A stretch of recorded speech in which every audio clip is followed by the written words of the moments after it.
Apakah subset? Okay, sebelum kita teruskan, jom kita baca standard pembelajaran. Pada akhir pembelajaran, kita akan dapat mengenal pasti dan menghuraikan subset yang mungkin bagi suatu set. Okay, first kita belajar dulu. Apakah itu subset dulu ya? Okay, setiap unsur dalam set B ialah unsur bagi set A. Maka set B disebut sebagai subset bagi set A dan ditulis sebagai ini. Awak tengok yang ni. Okay, apa yang ini? Ini maksudnya set B adalah subset bagi set A. Simbol ini saya tak nak korang tulis macam C saya tak nak awak tulis macam ni BCA. Tak mau. Okey, kalau boleh tu simbol ini awak panjangkan sikit so supaya dia tak nampak macam C. Kalau C sini pendek kan, nampak kan? Okey, so ini kita panjangkan. So biar dah dia tak nampak macam C. Okey, boleh elakkan tulis macam BCA Sekali lagi saya ulang. Kalau boleh subset ini awak tulis besar sikit, panjang sikit. Ini panjangkan sikit. Yang ni panjang. Biar dia panjang sikit. So, kita akan nampak ini sebagai subset, bukan sebagai C. Okey, boleh Okay, bagi sesiapa yang tidak faham apa maksud di sini, maksudnya semua unsur yang dalam B itu ada dalam A. Okey, itulah maksud B adalah subset bagi A. Okey, bagi sesiapa yang masih tidak faham, it's okay. Jom kita tengok contoh 8. Bagi setiap yang berikut, tentukan sama ada set A ialah subset bagi set B atau bukan. Okay. Kalau set A ialah subset bagi set B, maksudnya set A akan berada di dalam set B. Adakah set A dalam set B? So, kita tengok sama-sama. Semua unsur dalam set A kalau ada dalam set B, maksudnya set A itu adalah subset bagi set B. Kita buat sama-sama. Okay, kita tengok soalan A dulu. Okay, A kita ada 2, 4, 6. Lepas tu dalam set B kita ada 1, 2, 3, 4, 5, 6. Sekarang kita semak. Adakah semua unsur dalam set A terkandung dalam set B? 2, 4, 4, 6. So, semua unsur dalam set A terkandung dalam unsur bagi set B. Maka saya boleh jawab, maka set A adalah subset bagi set B. Itu saja. Asalkan semua unsur dalam set A ada dalam set B, maka set A adalah subset bagi set B. Itu je. Boleh pelajar? Okay, bagi sesiapa yang masih tidak faham, it's okay. Jom kita tengok soalan B. A adalah nombor perdana yang kurang daripada 20. Okay, so saya senaraikan dulu. Kita ada 2, 3, 5, 7, 11, 13, 17, 19. Ada lagi tak? Tak ada kan? Ini je kan? Okey, seterusnya kita tengok set B pula ada apa? Nombor ganjil yang kurang daripada 20. 1, 3, 5, 7, 9, 11, 13, 15, 17, 19. Sekarang kita semak. Adakah semua unsur dalam set A berada dalam set B? Kita semak. First saya dah nampak dah. 2 ni. Ada tak dalam set B? Tak ada kan? Saya dah tak payah tengok yang lain dah. Okey. Terus saya boleh jawab, maka set A bukan subset bagi set B. Sama juga. Kalau bukan, kita buat satu palang yang dari kanan atas ke kiri bawah. Macam ni. Okey, maka A bukan subset bagi B. Sebab ada salah satu unsur, iaitu 2, tak ada terkandung dalam unsur bagi set B. Okey, walaupun 3 ya, 5 ya, 7 ya, 11 ya, 13 ya, 17 ya, 19 ya. Okey, tapi sebab 2 tu tak terkandung, salah satu unsur dia tak terkandung dalam set B, maka terus bukan. Dia kena semua sama. Bukan semua sama, sorry. Semua unsur dalam set A itu wajib dalam set B, baru kita boleh namakan set A itu adalah subset bagi set B. Kalau salah satu unsur tak ada dalam set B, terus dia bukan subset bagi set B. Okey, boleh So, C. Saya rasa semua dah boleh faham ya, setakat B tadi. Okey, so huruf dalam perkataan sopan. So, saya senaraikan dulu. Kita ada S, O, P, N. Lepas tu set B, huruf dalam perkataan kesopanan. Ini terus dah kita boleh nampak jawapan dah sebenarnya. Sopanan.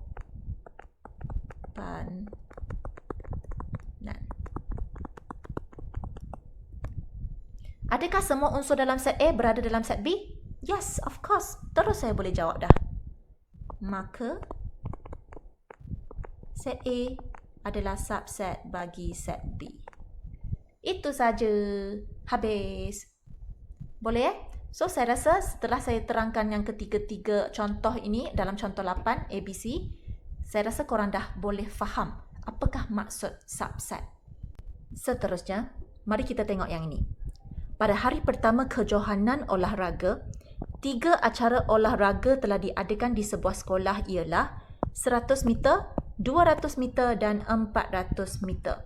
Seorang murid boleh mengambil bahagian dalam 1, 2 atau 3 acara itu.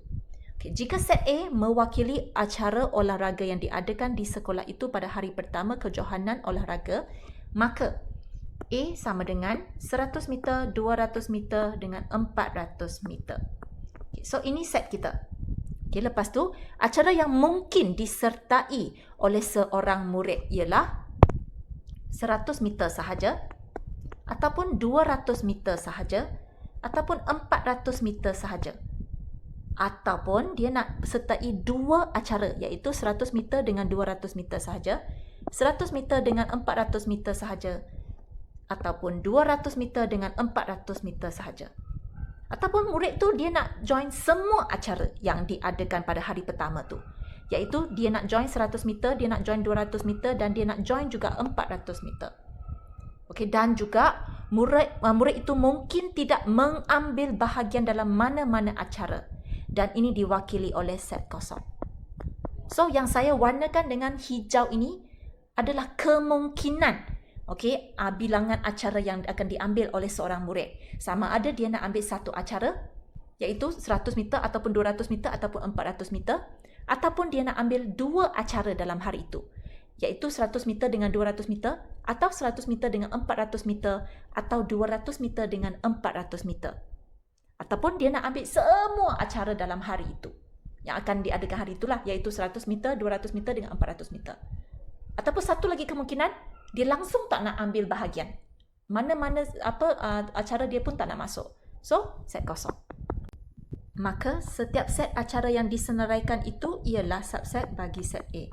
Maksudnya, semua set yang saya warnakan dengan hijau ini, semua ini adalah subset bagi set A. Apakah maksud di sini? Jom kita pilih beberapa set secara rawak untuk korang lebih faham lah. Kita tengok set yang kedua ni, 200 meter. Adakah 200 meter ini berada dalam set A? Yes, of course. Itulah sebab kita boleh kata bahawa set 200 meter ini adalah subset bagi set A. Sebab 200 meter ni berada dalam set A. Kita pilih lagi satu set secara rawak. Contoh yang ini. Untuk set yang ini kita ada 100 meter dengan 400 meter. Kita semak. Dalam set A ada 100 meter, kita ada 400 meter.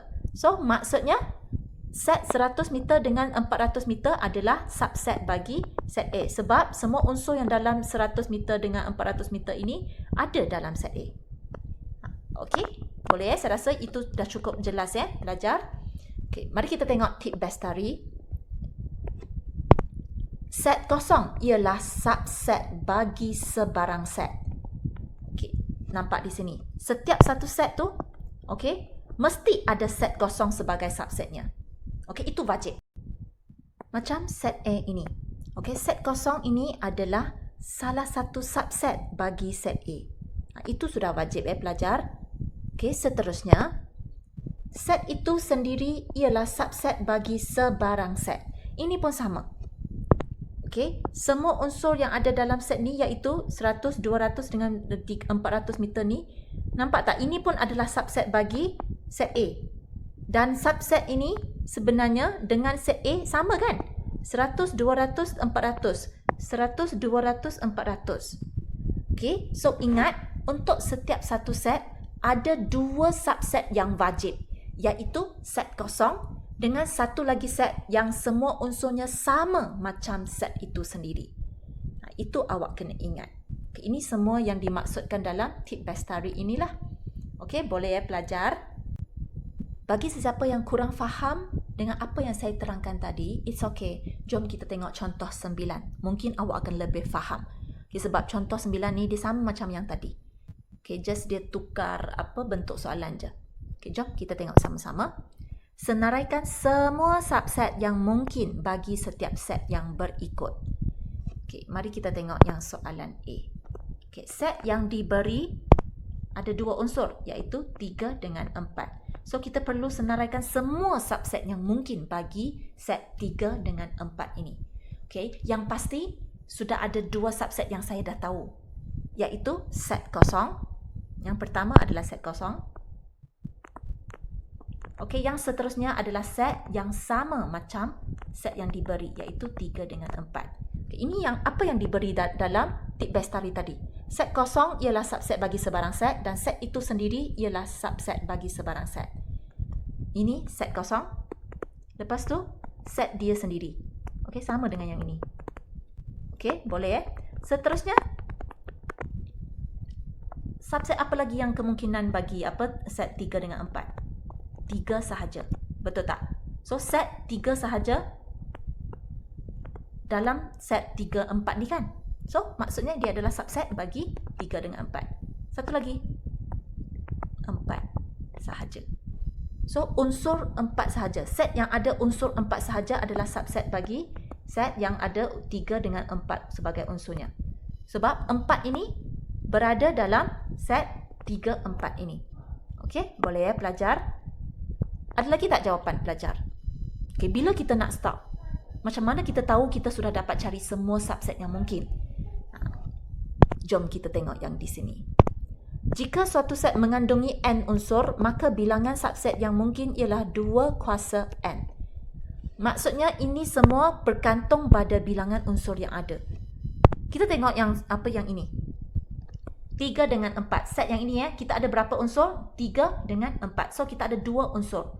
So 2 kuasa n. N ini adalah bilangan unsur. Kita ada 2 unsur. So 2 kuasa 2. Jawapannya 4. Maka subset yang mungkin bagi set 3, 4 ini ada 4 jawapan sahaja. 1, 2, 3, 4. Okey, saya dah boleh stop dah. Saya tak payah buat dah. Okey, boleh ya? Ini dapat membantu kita ya, 2 kuasa n ni ya. Okey, jom kita tengok soalan B. Set yang diberi yang ini. Ada A, B, C. Sekarang, sebelum kita mula nak senaraikan semua subset yang mungkin, kita kira dulu. Dia ada berapa jawapan nanti ya. So 2 kuasa n. N ini bilangan unsur. Untuk set ni ada berapa unsur? 1, 2, 3. Kita ada 3 unsur. So 2 kuasa 3. Tekan kalkulator, awak akan dapat 8. Okay, maksudnya nanti jawapan untuk soalan B ada 8. Okay. Mula macam soalan A tadi, jawapan yang pertama mesti set kosong. Jawapan yang kedua mesti jawapan yang sama macam dia. Bukan mesti jawapan. Mesti adalah set yang sama macam soalan. Nah, ini dia. Okey. Yang seterusnya, kita mula dengan set yang ada satu unsur sahaja.